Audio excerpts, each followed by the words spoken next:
Test, test, test.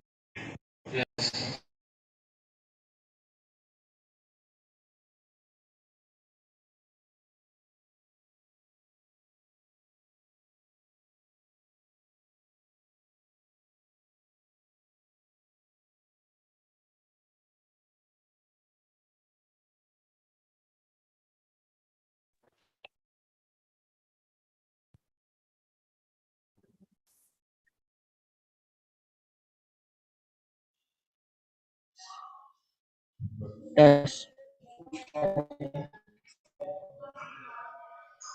test, test.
Ini aku lagi Zoom ini. Kamu udah bangun belum, Daya? Pak Dimas ini apa? Zoom belum?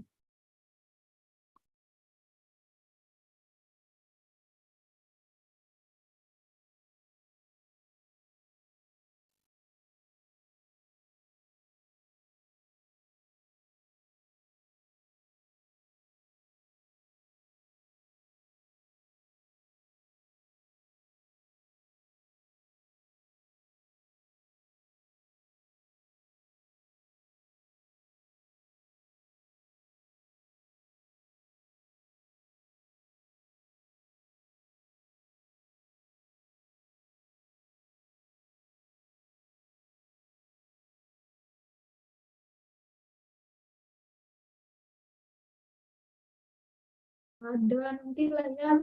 Aku lagi makan, cowok. Malu lah.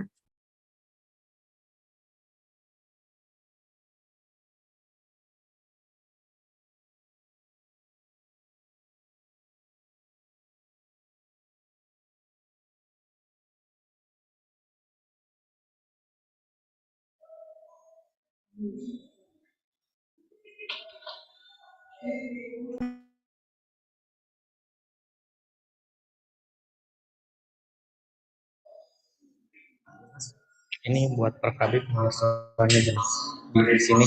Oh, yes. This is for you, Prof, so that the online can hear you. Okay, sure.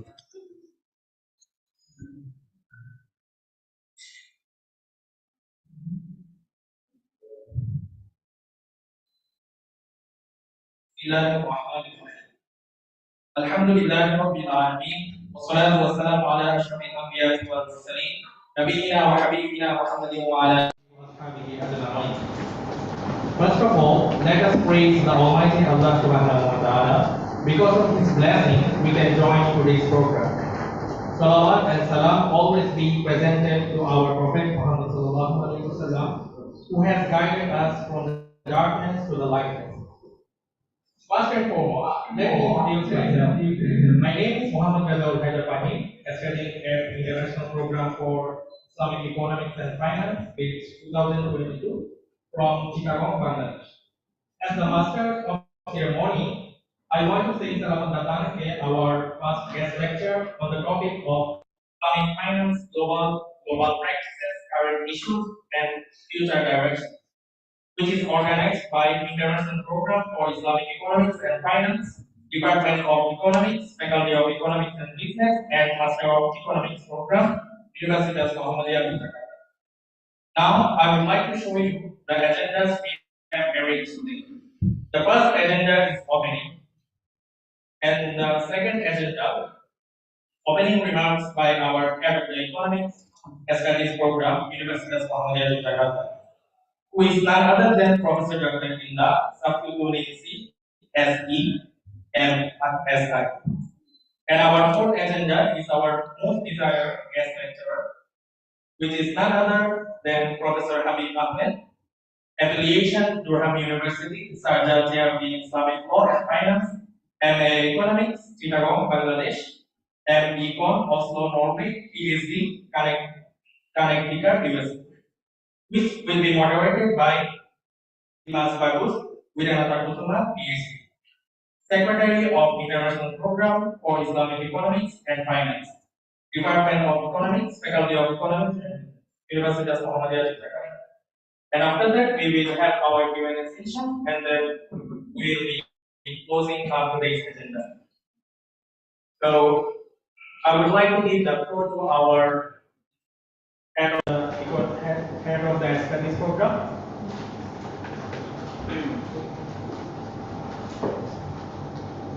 Professor Dr. Indah Sabtuningsi, SE, MSI.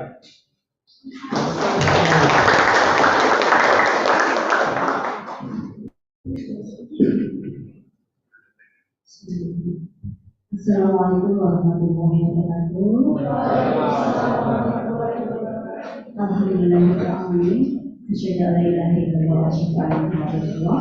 Allahumma shalli ala Muhammad wa ala ali Muhammad. Good morning, everyone. Good morning. And we welcome you all on behalf of the Economic Study Program, Faculty of Economics and Business Universitas Muhammadiyah di Jakarta. In the prestigious occasion of the fourth guest lecture series. It is a great privilege also to welcome our guest lecturer, Professor Dr. Habib Ahmed, the Sarjah Chair in Islamic Law and Finance from University, United Kingdom. And also Bapak Dimas Bagus Wiradakusuma from International Program for Islamic Economics and Finance, Economic Study Program, Faculty of Economics and Business Universitas Muhammadiyah di Jakarta. Thank you also for Bapak Profesor Imamuddin Mulyadi as the head of Master of Economics Program, UNY, who organized this event with EPU. And thank you for all participants, all guests, and all of you to come this event. And this afternoon we will learn more about Islamic finance, global practices, current issues, and future direction. I hope this event will highlight how Indonesia prepare to face the challenge of global issues related to the Islamic finance. In closing, I wish to express my gratitude to all participants for full cooperation and contribution to this guest lecture session. I wish you a very fruitful guest lecture. Thank you. Assalamualaikum warahmatullahi wabarakatuh.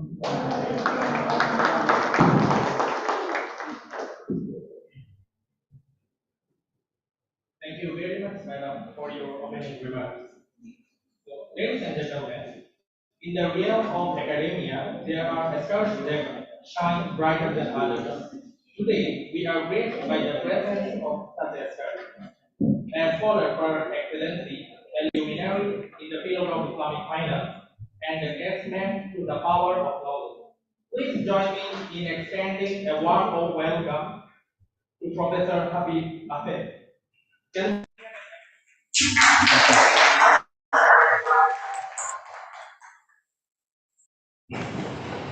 Professor Ahmed, your expertise is a guiding light, and we eagerly await the wisdom you will share with us today on the topic of Islamic finance, global practices, current issues, and future directions, which will be moderated by Dr. Dimas Bagus Wiradakusuma, PhD, Secretary of International Program for Islamic Economics and Finance. Doctor, the floor is yours. Bismillahirrahmanirrahim. Assalamualaikum. Welcome. We are very honored to have with one of the IDB Can you maximize it? person in Islamic finance by 2018. So, by the way, Habib has served This. for more than years. And today, No. started to all Can you just exit this? Yes. Yeah. Yeah. By this program, we get some more overview. Yeah, that's fine. So what is the whole time is Islamic finance? Perhaps we not as expected.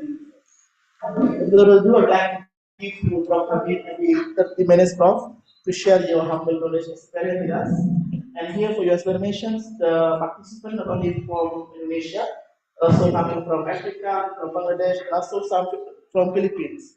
And some of them joining the Zoom meeting as well. Oh, okay. Thank you. With that, Prof, time is yours, please. Yeah, thank you. Forward is which one? Okay, forward. This one in the middle. Okay, Bismillahirrahmanirrahim. Assalamu alaikum. And very good afternoon. First, I want to thank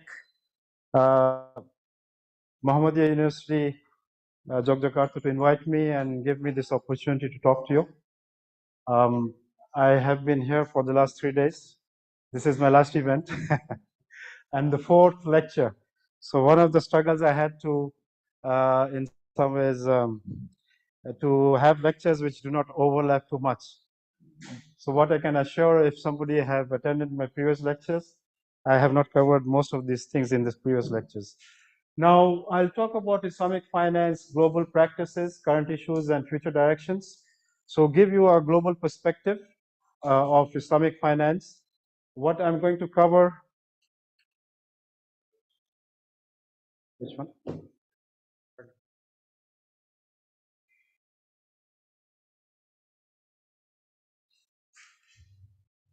Sorry, this one, okay. So I'll cover, as the title suggests, global practice at a very broad global level. What are the current issues which not only Islamic finance, but most businesses have to worry about?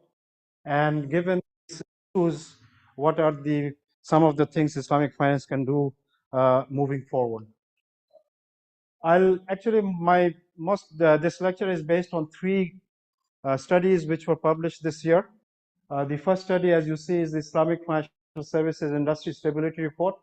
This is published by IFSB, Islamic Financial Services Board, which is the standard setting body for Islamic finance based in Kuala Lumpur. They publish this every year. The second study is a Global Islamic Bankers Survey, again published June 2023. SIBAFI is an organization of Islamic banks, global Islamic banks based in Bahrain. And the final report is, as you see, it is Islamic Financial Service Industry Development, 10-year framework and strategies, a final review. This is jointly published by IFSB and Islamic Bank Development Bank ISDB Institute. I was involved with this report as a consultant. So I think these are, in some ways, the key publications which can give you an overview of the industry. So a lot of my lecture, especially the data, comes from these reports. Now, to start with the industry itself, we have Islamic banking, capital markets, Takaful, the Islamic insurance, non-bank financial institutions, which can be different things, venture capital, investment banks, nowadays fintechs. And then we have some unique Islamic financial institutions like Mudaraba companies in Pakistan, Tabung Haji in Malaysia, and also now in Indonesia, Baitul Mal wa Tamwil in Indonesia. So these are some unique Islamic financial institutions. And also, we shouldn't forget Islamic social finance, which is Waqf and Zakah and Sadaqah, and also Qard Hasan type of products and instruments. Now, if you look at the current size of the industry and how it is distributed, this IFSB stability report, it looks at only 4 sectors. As you see, Islamic banking is the largest sector. In 2022, the total size of the industry was $3 trillion US. And of this $3 trillion, 69.3 or 70% was basically banking assets, 25.6% was sukuk, 4.2% funds, and as you see, Takaful or Islamic insurance is the smallest actually segment of the industry with less than 1% of the total assets. One thing we see is that there has been some transformation in the Islamic financial industry. If you look at the data from 2012 versus 2022 over these 2 years, the banking industry, as you see, the share has shrunk from 80% to 70% or 69%, whereas the capital markets, their share has increased. The share of funds and Takaful, they have more or less stayed the same. I think this is a good development because as financial sector develops, the capital market becomes relatively larger compared to the banking sector. And as we will see in the next slide, the distribution of the Islamic finance assets in different sectors actually is different in different regions. So this blue is GCC. GCC is basically the Gulf countries, the 6 countries, Saudi Arabia, UAE, Oman, Kuwait, Qatar, and what did I miss? Bahrain, yes.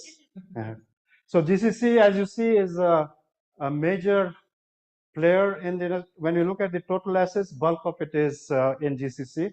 And one of the reasons of this is because they are oil-rich country with a lot of assets. This is the total world global, but if you look at the Islamic banking shares and Sukuk shares, we see that in the GCC, most of the financial assets are concentrated in the banking sector, whereas when it comes to Sukuk, this orange is Southeast Asia, which includes Malaysia, Indonesia, Brunei, for example, and also Singapore. In these Southeast Asian countries, Sukuk sector is more dominant. So the composition of the industry in different regions is a bit different, with the banking sector dominating the GCC area, and in the Southeast Asian region, we see the capital markets of the Sukuk market being larger and more dominant. Now, this is another interesting graph taken from the IFSB stability report. They identify countries which have large Islamic banking sectors as systematically important Islamic finance. So countries which have 15% or more of the banking assets as Islamic, those are considered to be systematically important, and there are currently 15 countries which fulfill that requirement. As you see, Indonesia is 7.1%. I think this has increased a bit now, close to 8%, but this is 2022 data. So just give you a picture of the size of the Islamic banking assets in different countries. Now, if we look at the growth of Islamic finance, I'm talking about the overall Islamic finance assets, and we are looking at two periods. This is pre-COVID. The average was from 2013 to 2019. The global average was only 6.5%.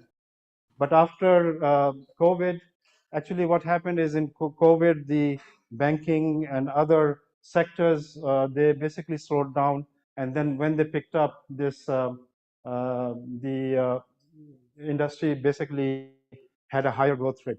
But I think what is alarming is before COVID, we see that the growth rate of Islamic banking assets was only 6.5%.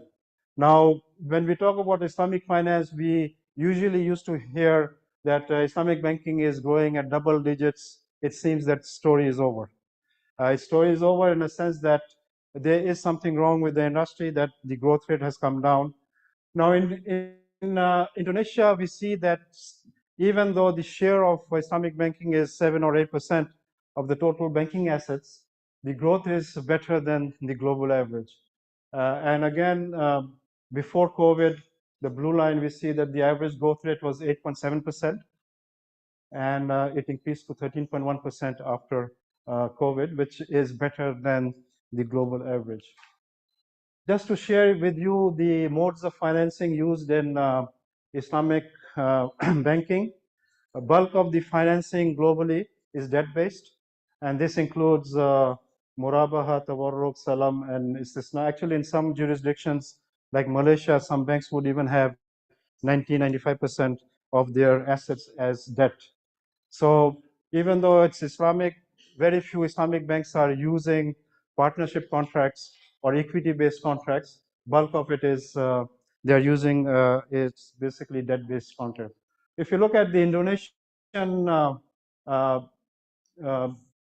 market, I think it looks much better.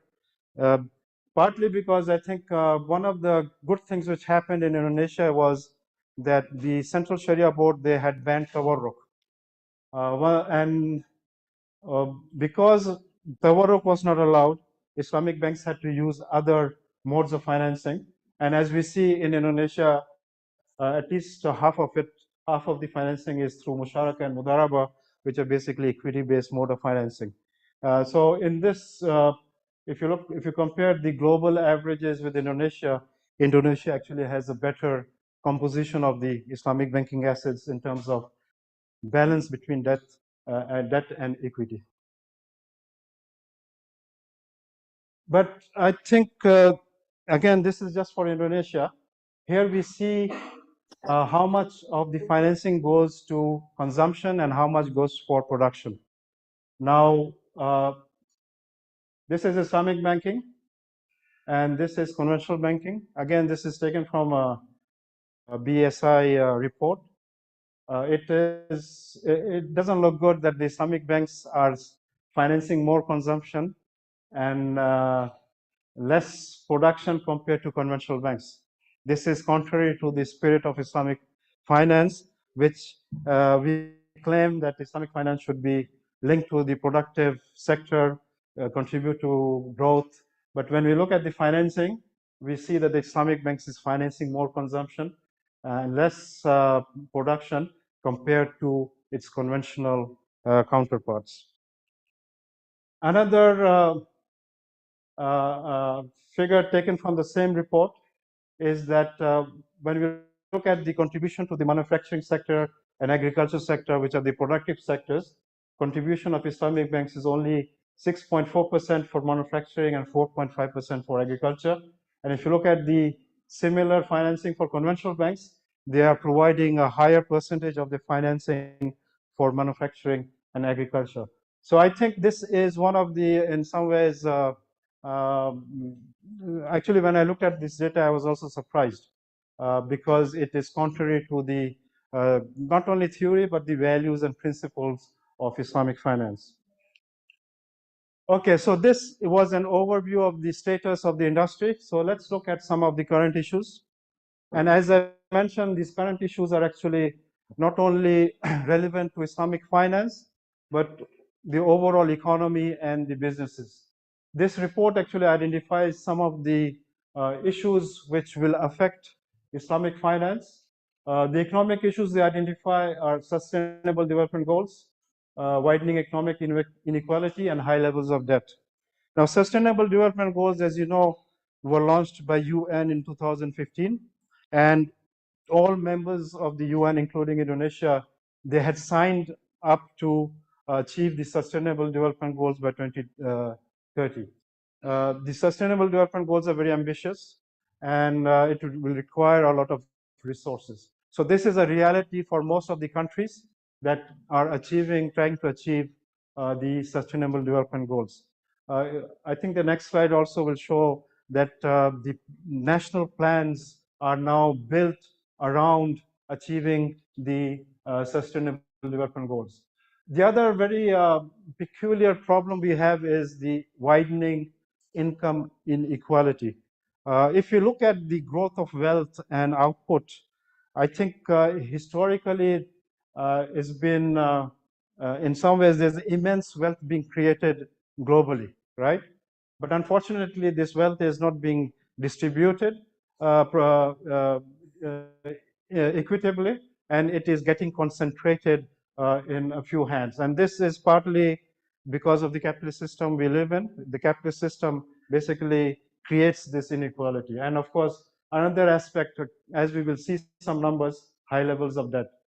The uncertainty, we live in a different world after COVID. What we live, as we will see, VUCA is basically increased volatility, uncertainty, complexity, and ambiguity. So there was impact of COVID, but we see that after COVID, we actually live in a world full of uncertainties. There are macroeconomic uncertainties, war in Ukraine, inflation, rises of interest rate, which is slowing down the economies, and also environmental and climate crisis is one of the key problems which we face. And of course, we are living in the fourth industrial revolution, the digital revolution, and this creates opportunities, and also it also introduces some risks. So moving forward, we have to embrace this digital revolution, but when we're embracing it, try to benefit from it and try to avoid the risks. Now, this is the performance of Indonesia according to the latest Sustainable Development Road 2023. As we see, Indonesia has performed like many other countries after COVID. It's not performing that good. Red means there are major challenges. Orange means significant challenges. Yellow means challenges remain. So most of the SDG targets, they are either red, orange, and a few yellows. So overall, we see that 2030 is 7 years to go, and it will be very difficult to achieve those targets.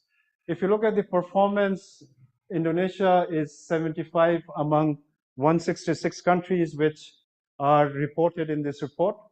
The good part of this story is that at least Indonesia's score, which is 70.2, is above the regional average of 67.2. So anyway, the key thing is there are a lot of challenges which Indonesia and a lot of other countries will face to achieve the SDGs.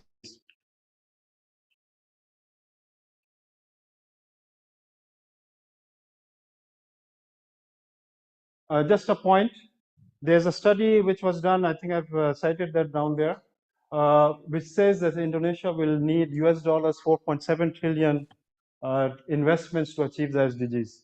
So that's a huge amount of money, and this has to be sourced from somewhere. Again, another slide on the global debt. I think I will try to go quickly instead of going to details. The global debt has increased from 323 trillion to 343 before COVID to 300 close to 350 trillion in 2022. This translates to 349% of the global GDP. So the global GDP is 100 trillion, and the total global debt is 349 trillion, and distributed among different sectors as shown in that graph. Now,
at SB and IDB.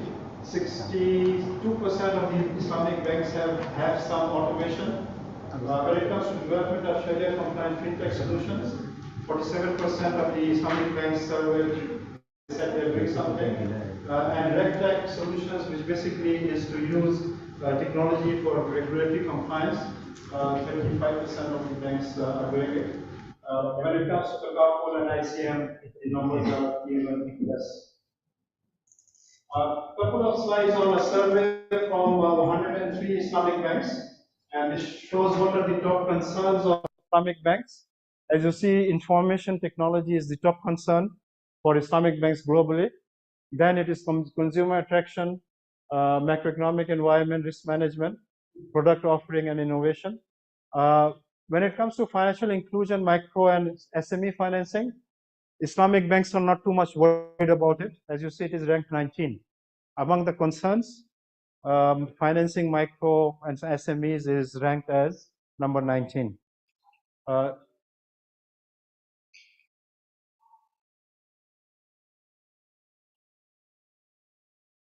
It stopped working? It's something here. It says your battery is running out.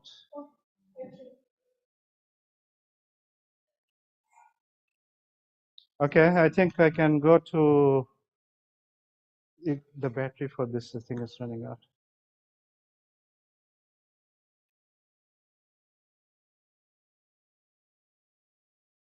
Battery of this or that?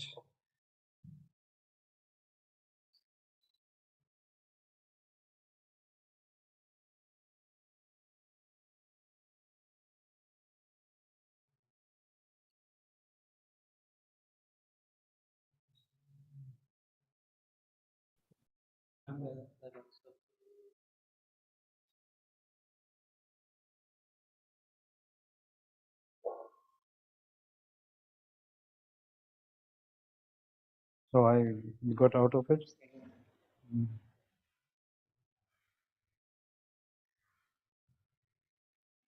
This one, yeah, this one.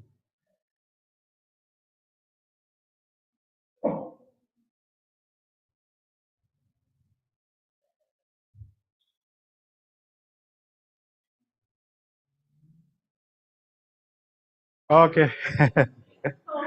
Sorry for the Ah. inconvenience. Okay, I think anyway, let me just try to finish from the memory, or maybe I can probably have it on my phone. I was towards the end anyway, but I think the key thing is talking about the future. Given this environment we talked about,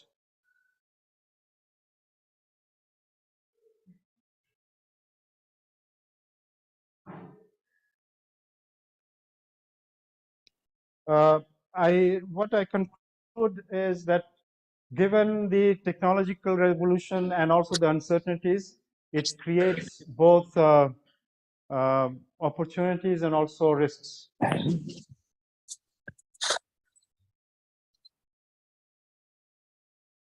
It creates both opportunities and risks. There are different opportunities which are identified by this report I was mentioning from ISDB. It includes, for example, financial inclusion.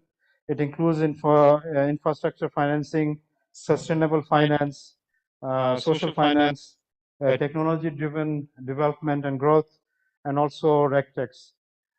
Then I had some graphs which was in some ways forecasting what will be the size of the industry. Then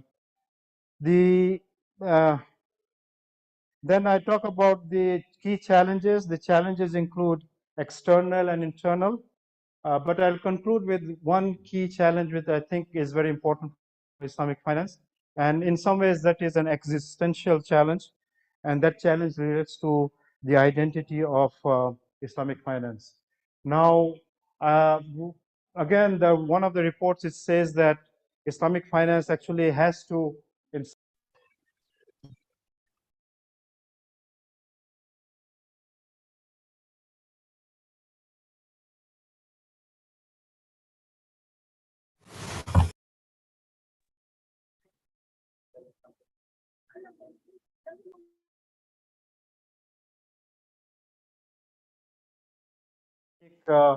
Islamic proposition and identity. And I think the way to do that would be, in some ways, to move away from the legal interpretation of Sharia compliance. Sharia compliance is being defined as legal compliance in a very formalistic way. And as a result of this interpretation, what is happening is Islamic banks are basically replicating conventional products. So the innovation is reverse engineering. You look at the conventional product and then you transform it to an Islamic product by using Islamic contracts. But the substance of those products are very similar to the conventional. In an extreme case of this is Tawarruk, where you are actually replicating an interest-based loan. And when Muslims and clients, they go to Islamic banks and they're using, for example, a Tawarruk product, they cannot see any difference between a Tawarruk product and interest-based financing. Now, if you remember, I told you that the growth rate of Islamic financial assets has slowed down to single digits. And maybe this is one of the problems, that on the demand side, the people, they don't see any difference between Islamic and conventional finance. So moving forward, I think, and I say it is an existential crisis because moving forward, we really have to try to understand what is the unique value proposition of Islamic finance in terms of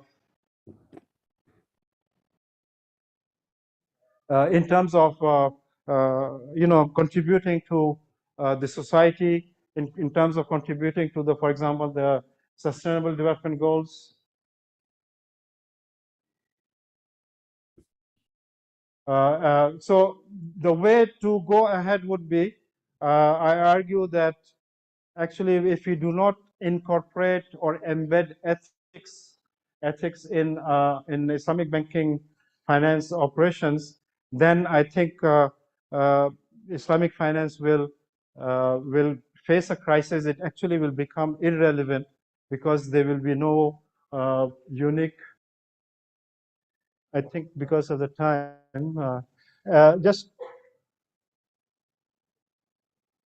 I just wanted to show you the areas. Sorry, can you go back to this one? This is an interesting figure. It shows you the red areas where the market is not being served.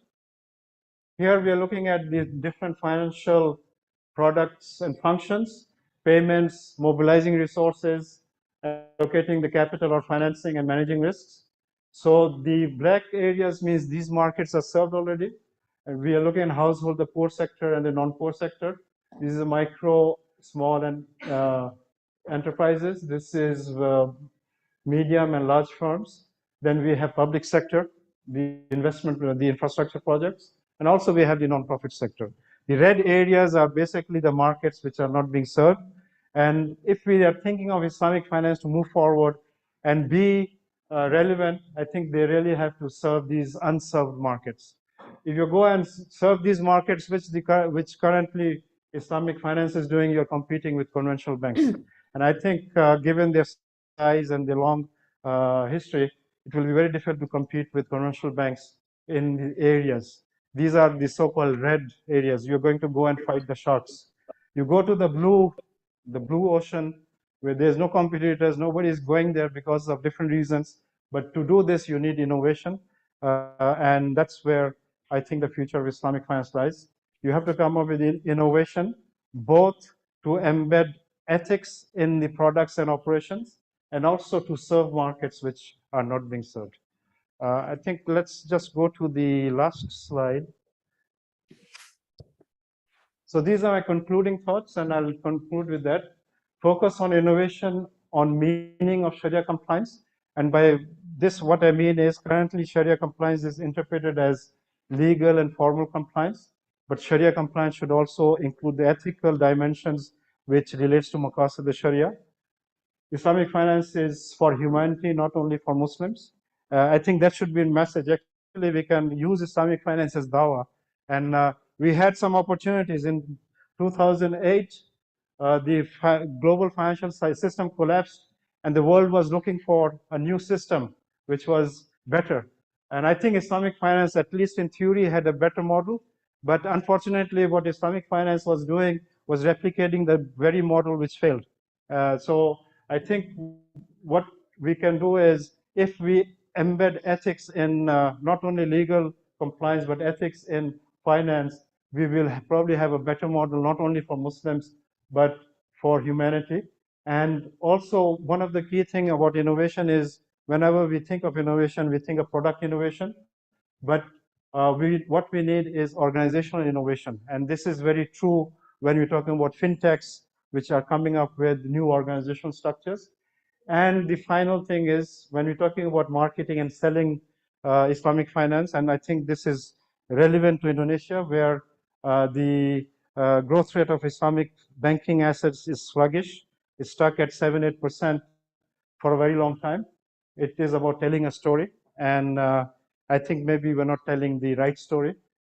We have to tell a story which is convincing.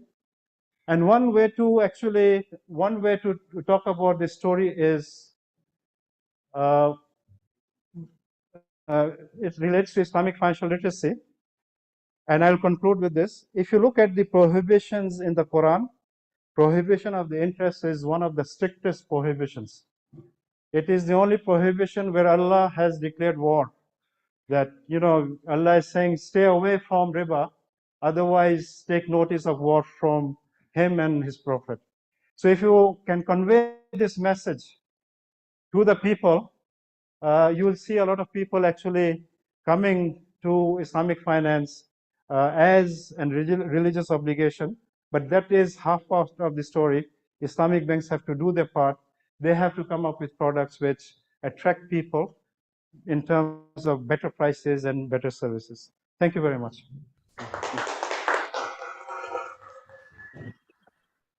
Thank you for very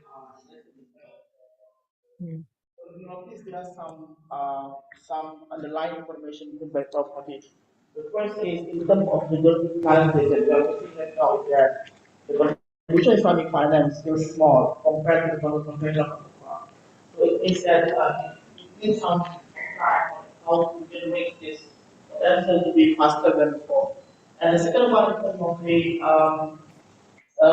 that issue that faced by Islamic finance that in terms of identity. For instance, the Islamic finance can be embedded in the SDGs concept and the project. Also, in terms of the, for instance, the Islamic finance also can give the society just in terms of the narrative statement or maybe normative statement that we will to be socially impactful. And the last one, Prof. also mentioned that how Islamic finance not only deals with the banking stuff, but how we can still still answer the Islamic finance. So this is the outstanding issues that still get to be tackled by all. And the last one is mention about the ethical finance. How the Islamic finance can fulfill the need also answer the challenge because of the demands. I do agree with you, Prof, that Islamic finance still not being able to answer that question. That the demand in China now still understand from more or less the share. Also, Malaysia more than that, top down approach. So it must be another question in mind. What makes Islamic finance is not so tested for the other people? Only Indonesia is not. And last but not least, the most important point is that some of the private. So Bob mentioned about what extent can do with the uncertainty, the ambiguity. So I am bringing about the silly concept. So this is like to understand the Islamic finance can be able to absorb the shock. At the same time also to be able to facilitate the economic sensitivity, right? And the issue of the is to be very important in terms of whether Islamic finance more expensive compared to other sources. So that's not perhaps just brief from mentioned now. So if you have any question in mind, or you have any comment, facts, so the online participants will give okay, first of all, Thank you very much, Dr. Dimas. Thank you, Prof. Robin, for principal, impactful, and enlightening presentation. Thank you, Prof. Thank you. For with us today. So, I am Dr. Akbar write a paper entitled "Are Islamic Banks More SME Friendly Than Their Conventional Counterparts? Evidence from Indonesia, Indonesian Industry Level Data." And then this paper which is not important SME financing compared to conventional banks. And the evaluation is conducted by dynamic panel regulations, estimation, representing include agreement level data from Indonesian Islamic conventional banking industry. Then the result provides that the evidence that there's an indication that Islamic banks are more SME friendly than conventional banks. That's what you find? Yeah, that's fine. And also actually in line with your explanation, number 19, instead of 19, when the ranking for financing SME is 19, yeah. that's right. But actually, the hope is that Islamic banks, I think they should very close to the real sector. Yes, That's yes. why it's very challenging to answer this problem. So, what do you think? Thank you very much. Yeah. You already answered the question. Oh, okay, thank you. Actually, there probably is a fundamental problem in the model which Islamic Bank is using. When it started its operations, they borrowed the model of conventional. Now you understand conventional banks, they have evolved over 300-400 years, become very efficient in what they are doing, and what they do is what? Make money out of borrowing and lending, right? They take money on interest and then they lend on interest. If you think of the value system behind this model, it is very contrary to Islamic values and principles. So Islamic banks, they have borrowed this model and then they want to do Islamic using this model which is against its values. So as a result, what has happened is the business model and services doing financing prevents you from financing as SMEs because their SME the asymmetric information problem. When micro would not give them loan because they don't have any history, financial statements and financial history. It's more cost. The transaction costs are higher. Of financing, because of these financial frictions, banks they don't want to finance micro and small enterprises because Islamic banks have basically adopted, or they're also doing the same. But the unfortunate part is when we look at some of the numbers, the conventional more real than Islamic banks, so they are financing the real sector. I think there's a fundamental in terms of what understand Sharia compliance should be, and I think the key to Sharia compliance is legal compliance, and then for everything, it should be that Sharia compliance is legal and also fulfilling the ethical values. And when we talk about ethical values, to bring in us that relates to protection of life and wealth, among other things, it means justice. It means the should be inclusive, and financial system being a part of economic system should also be included. So once you bring this value system, you have to think in terms of what organization fits this system. And again, I think one good your Baitul Mal, it is not a corporation where shareholders are maximizing profit. It is a cooperative with a different structure, and it is doing microfinance. I think for Islamic values and principles, the organizational formats of innovation, that's what I say. We have organizational structures along with products. We can serve some of these problems, which includes providing financing small and medium enterprises. A long answer to your short question. Okay, so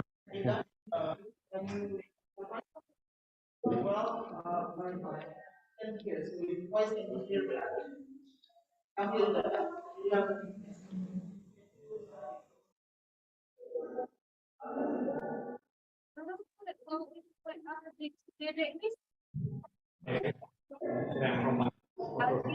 Hello, sir.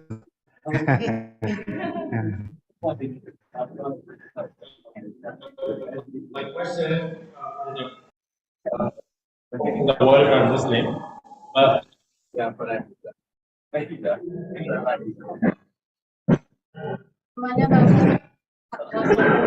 at least it happened. very excited. but according to the USF Center, they say over 10% of the total population Muslims are. I personally uh, who say that we are directly it will follow the God. You know that there are so many Muslims who identify as Muslim, but they don't physical Islam. Hmm. They were there or because of the mentioned like Indonesia, maybe we cannot get people interested in the Islamic finance. I personally think that it's because the people, Muslim population, also have any idea of Islamic finance. So if the things are going on like this in the future, maybe our Muslim population, maybe 50%, 60% will become atheists, or maybe more of them they won't know anything about Islam or basic principles of Islam. So my question from you is like, if things are going on in this like that way, how can we preserve Islamic economics or Islamic finance or stuff like that? Okay, thank you, Rahim.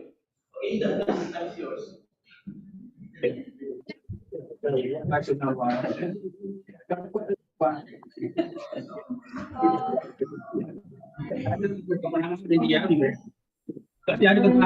Lisa, and I'm batch 2021 estimated professor. So, my question is basically the question that Islamic banking and conventional person that what strategy do you think there is to stabilize Islamic finance banking and conventional banking in one in our country or in the country? As I can see from the foreign material in that the share is a factor that influences conventional strategy to stabilize between conventional and Islamic finance. Strategy to stabilize the development of Islamic finance and conventional finance together. Yeah, they said the material. Okay. Yeah. Thank you, Professor. Okay, the first one is a not an easy question to answer, but in terms of when we look at banks, we can classify them into three groups. One is group, the extreme is what you call secular, who don't care about, very comfortable with interest, and then in the middle we have a pragmatic.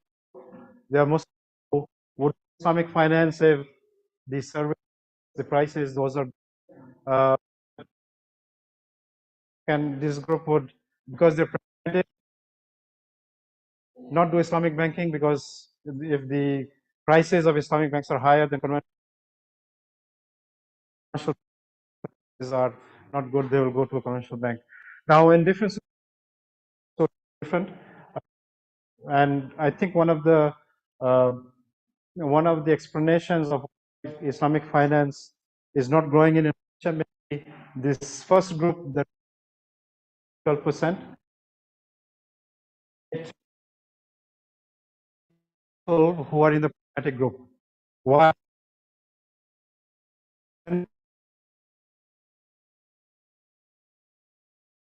They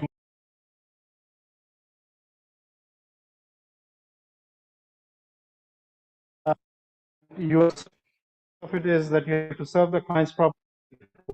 That your services are not good as conventional, and why is your prices higher? Why should Muslims pay more to finance a house than a non-Muslim? I mean, person who's going to conventional. So I think it is a problem for the pragmatic. As I said, there's a group which is secular and they don't care about interest, but there's a large this pragmatic group which Islamic banks tap into because I think we really have to compare services and prices. Now the question is, how do we do that? That means Islamic banks have to be better than conventional in terms of efficiency. They have to be better in terms of the services, and unless they do it, I think it will be very difficult to expand the percentage people who can be attracted to but this is reality. It is not a question of people becoming secular or not. And actually, if you provide better services and prices, you will even attract non-Muslims. And we see in Malaysia and also in UK that because of the prices, attracting a lot of non-Muslims. I'll tell you the story of UK Islamic Bank of Britain. It started as Islamic Bank of Britain for 10 years. Muslims in Britain, they were not too much interested, were actually for almost 9-8 years. Then Al Rayyan Bank from Qatar, it came, they changed the name of the bank from Islamic Bank to Al Rayyan Bank. And they changed their strategy. They said that the Muslim population is too small. We have to target the Muslims. They started offering better rates. And the last 5 years, most of their growth has come from non-Muslim clients. If you are in the business, you cannot sell yourself that, okay, we are religious, come and do business with us. In business, you have to give them better services, better prices. That's how you compete. So I think it makes up the religious sentiment. Of course, religion is very important. As I said, interest is one of the strictest prohibitions. That's a very important thing. But at the same time, why would you, as a Muslim, pay more for services just because of your religious beliefs? So I think this is the approach we should be taking in terms of moving forward. The key thing is Islamic banks to compete with conventional banks and also now fintechs. You have to be one step ahead of them. That's how you can actually expand the share of Islamic finance. And that also actually answers your question in terms of strategy. I think the only way you can compete is provide better services and prices. If you sell yourself as a religious product, I don't think it's going to work for majority of the population. It will work only for people who are very religious, and then you'll be stuck there. And as I said, I have I have no data to prove it. The sluggishness in the Indonesian Islamic banking assets partly is because the religious group you have captured already. Now, if you have to go to the pragmatic group, they are Muslims. A lot of them practicing Muslims, but they are because when you go to Islamic, they may not be even taking interest. They say, okay, I'm using a conventional bank because this is better. I don't have problems with credit and things like that. And I think recently there was some cyber issue with the largest Islamic bank. So they feel more safe their money with conventional bank than Islamic bank, right? So we have to actually think in terms of better services and prices and products to capture a larger share. And the other thing is the ethical issue. We really have to embed ethics into this. Otherwise, I think the Islamic banking and finance will become irrelevant. In some ways, it is becoming irrelevant in a lot of countries because their products are so similar to the conventional that people get confused when they go to Islamic bank and it's between the Islamic products and the conventional products.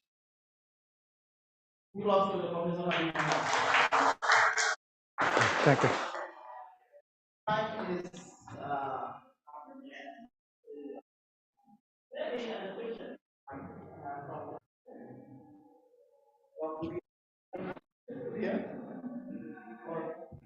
Oh, sisters, you have questions, sisters? Okay, so we have one last question from sister from Gambia.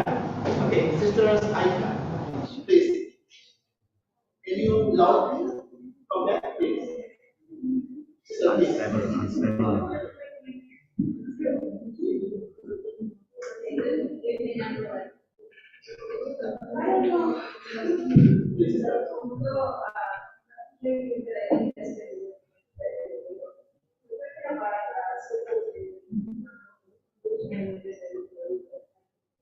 So I want to know how does the Islamic finance under the Buddhist and the conversion, such as creating and the purification, which accommodates conventional finance. So there is a show that's shall I speak?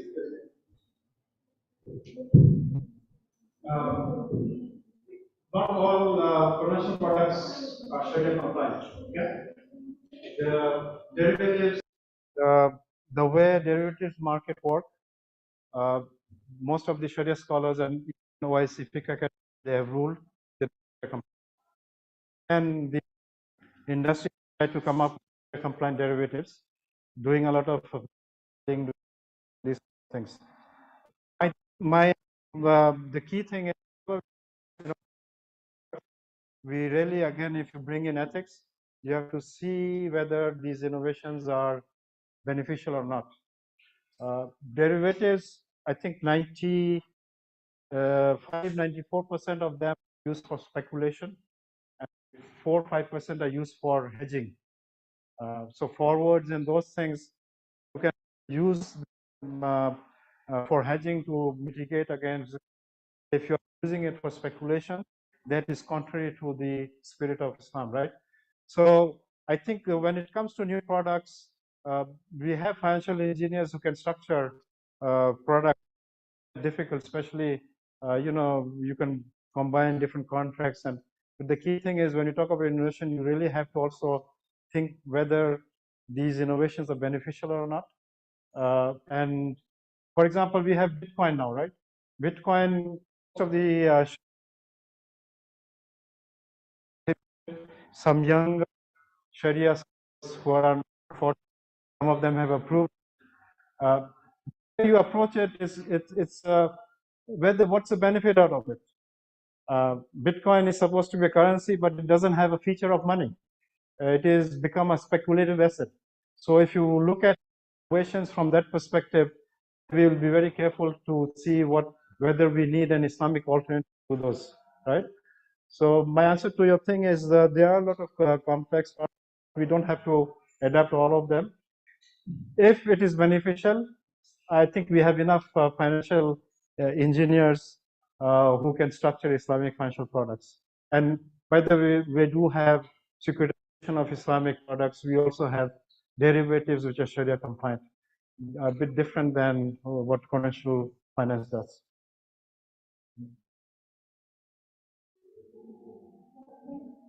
Okay. No, it's okay. This is what Professor has mentioned just now, but this slide will be shared to you, after the session ends. So the thing that we can conclude from Professor's presentation is actually Islamic banking or Islamic finance still facing so many challenges. Even since establishment 40 years ago. And the thing that the most challenge by Islamic bank, Islamic finance is how to translate the private practice into the Sharia based finance, or maybe you might say it's whether it is Sharia compliance or Sharia based. Yeah. So this is another challenge. And another one is mentioned about how Islamic finance here becomes the way to make the society more benefited. Yeah.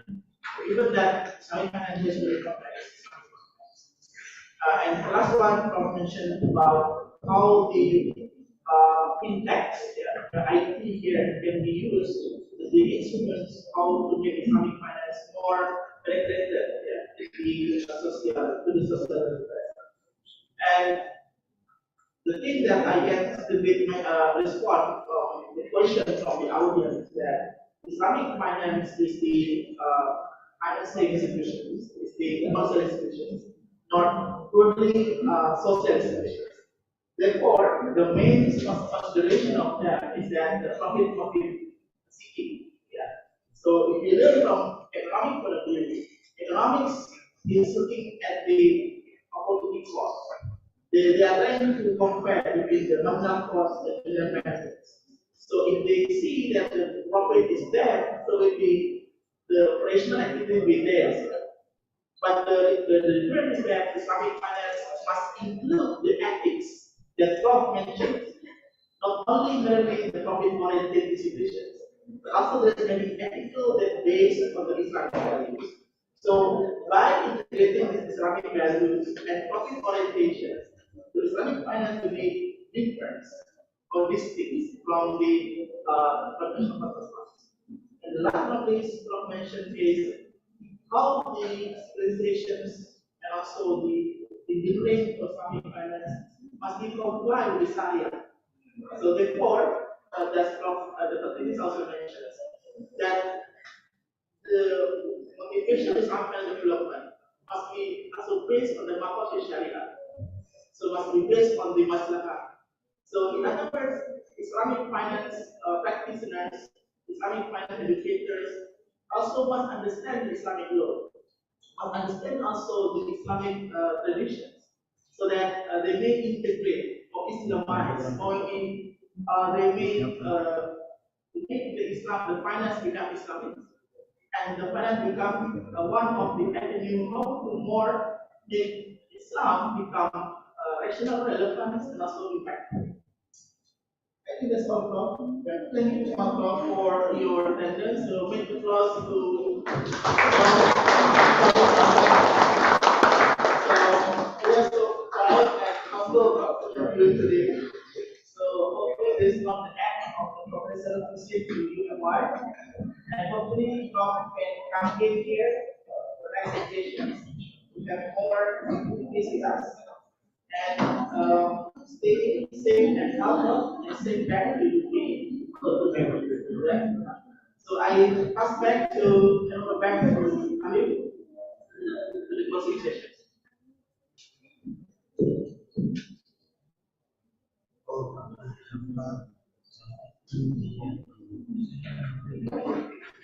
Ladies and gentlemen, we have the privilege to witness a remarkable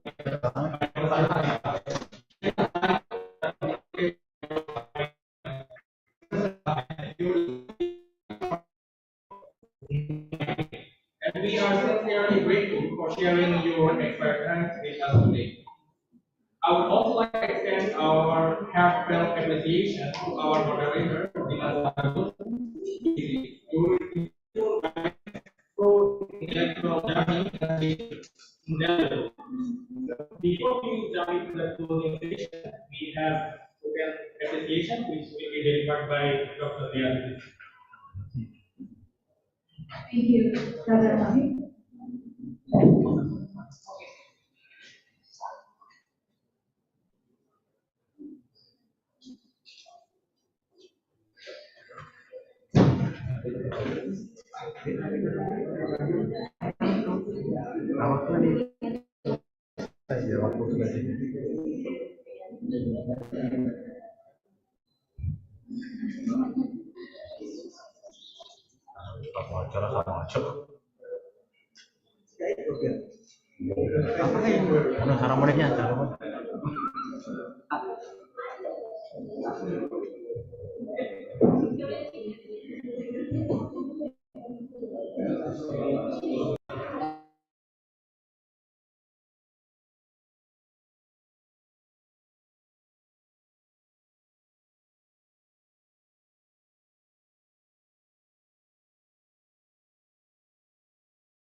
Forward seeking wisdom and cooperation. I, as the master of ceremony, apologize for any mistake if I have. Now we declare today's program officially closed. Safe travels until we meet again. Keep the flame of curiosity burning. But before we go to our home, we will take picture together here. So please be patient. We take picture. Then all of you can do.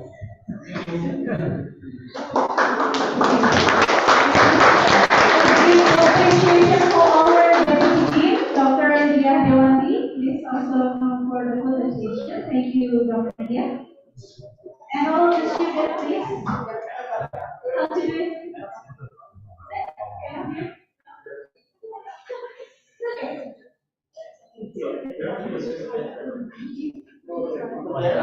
Oke, ayo balik ke depan semua. Mana?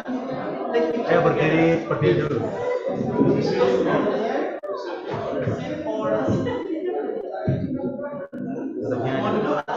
Berdiri aja loh. Ke depan semua aja. Kita motor dari sini. Ya, ini ke sana. Dari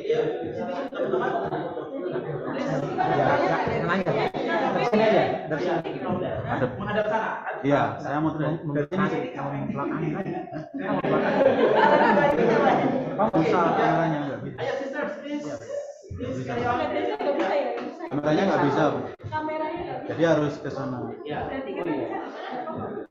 Bener tinggal ininya yang nanti sekalian keluar aja. Fotonya sekalian keluar. Oh iya.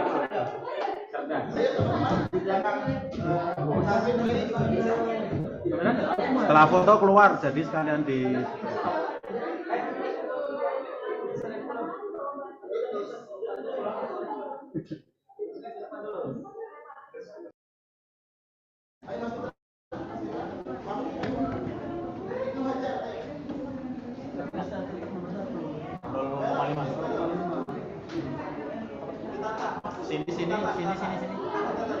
sini. Maju.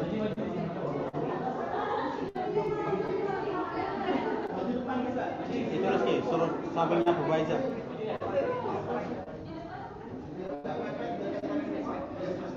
Bisa.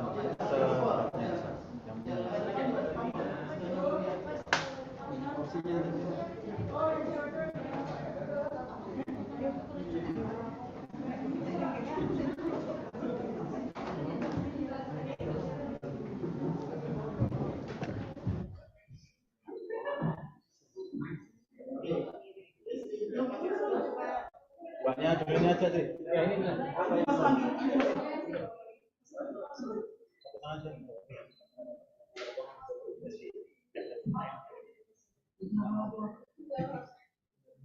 Oke, 1, 2, 3. Lagi 1, 2, 3. Gaya bebas 1, 2, 3.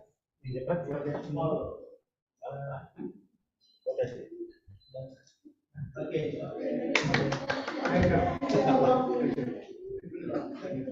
Thank you all. Terima kasih semua.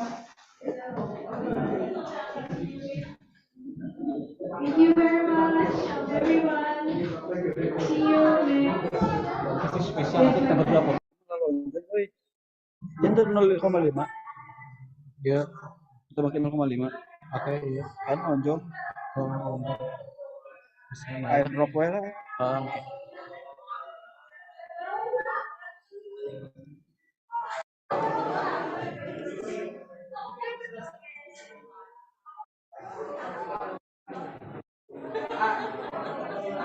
Hah? Nggak dipakai.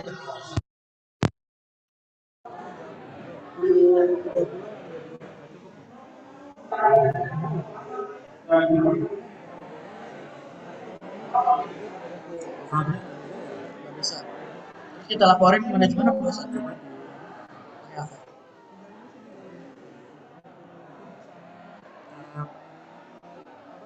Kenapa emang? Kenapa?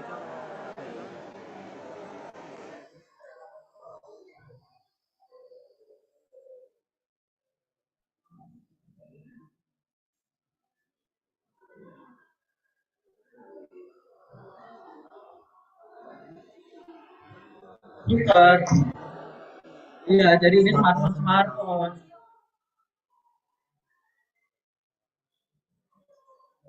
cuman seadanya. Mereka yang punya malah kacau. Terus smartphone semua.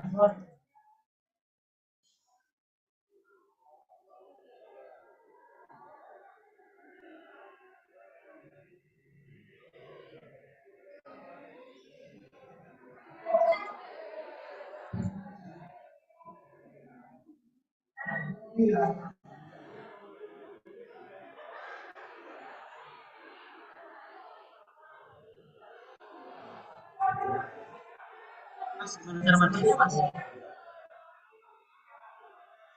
Ini kan cara matinya.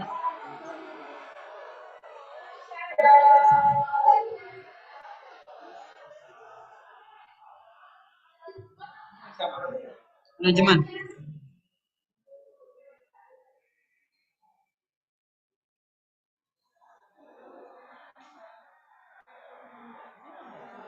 Ini apa, Mas? Apa nih?